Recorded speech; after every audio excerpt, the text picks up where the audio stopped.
नमस्कार दोस्तों, मैं एमके न्यूज से अर्पण कश्यप हरिद्वार उत्तराखंड से। आज आपको लेकर चलते हैं एक ऐसी विशेष खबर की ओर जहां हरियाणा राज्य के शहर यमुनानगर में एक ऐसी दुखद घटना घटी जो हमारे स्टूडियो में भी और हमारे भारत के अंदर भी एक चर्चा का विषय बनी हुई है।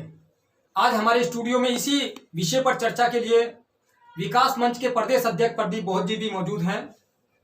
वो बताएंगे कि रमन वाल्मीकि और राणा गुट के बीच होली के दिन एक विवाद हुआ था, जिसको लेकर रमन वाल्मीकि सहित 10 से 15 लोगों पर हत्या के प्रयास व अन्य धाराओं में मुकदमे दर्ज हुए थे और 22 अप्रैल को रमन वाल्मीकि को जेल भेज दिया गया था, जहां संदिग्ध परिस्थितियों में रमन वाल्मीकि की मृत्यु हो गई। इसी विषय पर आज प्रदीप बहुत जी हमारे स्टूडियो में बैठे हैं, चर्चा करेंगे। भारत में इस समय चर्चा का विषय जो घटना बनी हुई उसके बारे में आप अपने विचार रखें। देखिए, सर्वप्रथम मैं भाई रमन वाल्मीकि को अपने श्रद्धा सुमन अर्पित करता हूं कि उन्होंने अपने प्राणों की आहुतियां समाज के कार्यों के लिए दी है।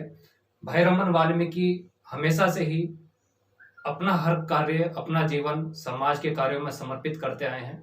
उन्होंने समाज के युवाओं में एक नई ऊर्जा, एक नया संचार भरने का कार्य किया।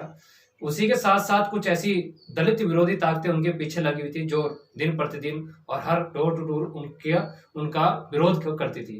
इसी को देखते हुए रमन वाल्मीकि के साथ होली के उपरांत कुछ असामाजिक तत्व और दलित विरोधी लोगों ने उनके साथ लड़ाई झगड़ा किया, जिसमें पुलिस प्रशासन हरियाणा यमुनानगर के द्वारा दोनों पक्षों पर कार्रवाई की, लेकिन SC/ST एक्ट उन पर दर्ज हुआ, लेकिन उनकी गिरफ्तारी नहीं हुई। जबकि जो हमारे रमन वाल्मीकि के साथ के जो समर्थक थे और रमन वाल्मीकि थे, उनको अरेस्ट कर उनको जेल भेजा गया और दूसरे पक्ष की गिरफ्तारी नहीं की गई।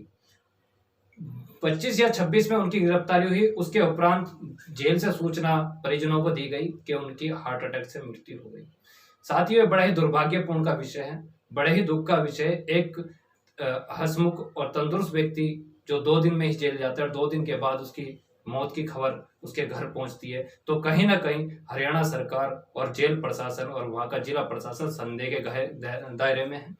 कहीं ना कहीं इसमें कोई राजनीति की बू जरूर आ रही है, कहीं ना कहीं इसमें मनुवाद की भी बू जरूर आ रही है, जिसका हम विरोध करेंगे। और रमन प्रदीप बहुत जी, मैं आपकी बात को रोकते हुए कहूंगा कि हरियाणा के DSP हेडक्वार्टर ने भी बताया है कि अभी जो है जांच के लिए रिपोर्ट गई हुई है, बिसरा आने के बाद ही पता चलेगा कि क्या है, क्या वजह है। तो इसके बारे में जो अभी रिपोर्ट आनी है बाकी है, उस पर भी आप कुछ कहना चाहेंगे? देखिए, हमें शक है, हमें संदेह है, क्योंकि हमारे भाई जो रमन वाल्मीकि थे उनकी संगठित परिस्थितियों में अंदर मौत हुई है।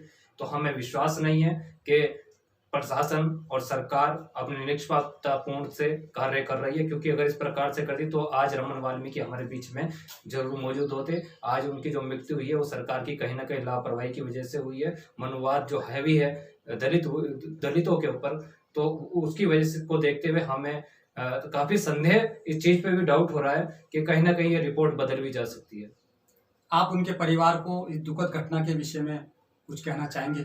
मेरा उनके परिवार को यही कहना है, उनके पिताश्री कल भाई रमन वाल्मीकि की अस्थियां लेकर हरिद्वार कनखल सत्ती घाट पे आए थे।